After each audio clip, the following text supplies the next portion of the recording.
Relieved in a sense যে আমি জানিও টেস্ট ম্যাচ লাল বলে ভালো করবে, আমি জানি, আমার বিশ্বাস ছিল।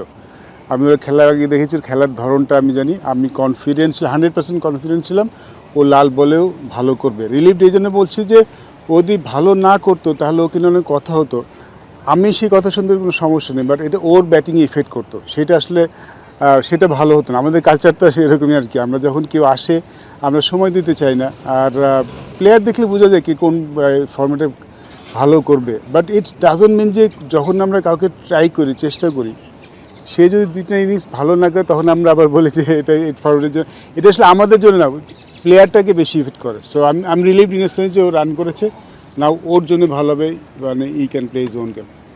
Thank you. আসলে ভাই 23 বছর আগে আপনি একটা ম্যাচ খেলেছেন এখানে এবং আজকে দুদিনই মাঠ ছাড়ছেন ম্যাচ শেষে, আসলে দুই মুহূর্তের মধ্যে পার্থক্য কতটা? স্টার্টিং ফ্রম গেটিং রেসপেক্ট, আমি জানি না আপনারা সবার সাথে কথা বলেছেন কি না, ইভেন ফ্রম দ্য গ্যালারি যারা খেলা দেখতে এসেছেন অস্ট্রেলিয়ানরা, নট মানে অস্ট্রেলিয়ানরা, এবং আমরা যখন বাইরে যাচ্ছি, প্লাস ফ্রম অস্ট্রেলিয়ান ক্রিকেটার্স, যে রেসপেক্টটা বাংলাদেশ পেয়েছে ইট ইজ টোটালি ডিফারেন্ট। আমি 2003 তো লং ব্যাক, তখন তো আমরা অত স্ট্রংগেস্ট টিম ছিলাম না, আমরা তো শুরু করেছি, but this is totally different. I think Bangladesh team যে রেসপেক্টটা নিয়ে যাচ্ছে এখান থেকে, এটা বাংলাদেশ ক্রিকেটের জন্য এবং বাংলাদেশ ক্রিকেট যারা ফলো করে তাদের জন্য অনেক বড় ব্যাপার। এভরি মিনস ডেফিনেটলি আপনি যেভাবে দেখেন এই জয়টা আমাদের জন্য অনেক বড়, আমাদের বেশ কিছু বড় জয় আছে, বাট দিস ইজ ডিফারেন্ট। আমরা এর আগে নিউজিল্যান্ডের টেস্ট ম্যাচ জিতেছিলাম, সেটা অনেক বড় জয় ছিল, বাট অস্ট্রেলিয়াতে এসে তার ওইখানেও কঠিন, বাট এটা ডিফারেন্ট বল গেম। আমার মনে হয় যে এই ম্যাচটা আমরা সব দিক দিয়ে ভালো খেলে জিতেছি।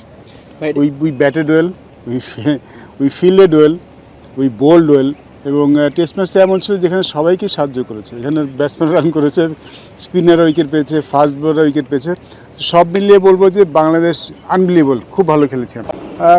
আমি ঠিক জানি না, কারণ আমরা একটু বেশি ব্যস্ত ছিলাম সেলিব্রেট কারণে মাঠে, যেহেতু আপনি যখন এরকম একটা জয় পাবেন কিছুটা তো আপনি সেলিব্রেট করছেন, আমরা সবার সাথে খুব উপভোগ করছিলাম সময়টা।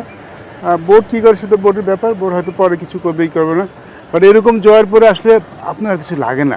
আপনি যদি আমাকে জিজ্ঞেস করেন, আমি এরকম জয় পেয়েই খুশি, আমার আর কিছু লাগবে। Statement from Bangladesh cricket definitely, অস্ট্রেলিয়ানরা আমাদেরকে আবার ইনভাইট করবে কি করবে না সেটা আমি জানি না, বাট বাংলাদেশ ক্রিকেট তাদের স্টেটমেন্টটা দিয়ে গেল যে উই আর নট, আগের বাংলাদেশ আমরা না, এখন আমরা জিততে জানি, আমরা তোমাদের হারাতেও পারি, so it's up to you যে তোমরা আমাদের। এবং আপনারা যদি দেখেন যে 4টা টেস্ট ম্যাচ, এই টেস্ট ম্যাচের 4 দিনই কিন্তু এটা ফুল হাউস, সবাই এসেছেন, সবাই খেলা দেখেছেন। So statement for Bangladesh cricket এবং বাংলাদেশ টিম যে আমরা সেই আগের বাংলাদেশ আর নাই। সব ধরনের খেলার খবর পেতে সাবস্ক্রাইব করুন, সঙ্গে থাকুন খেলার পাতার।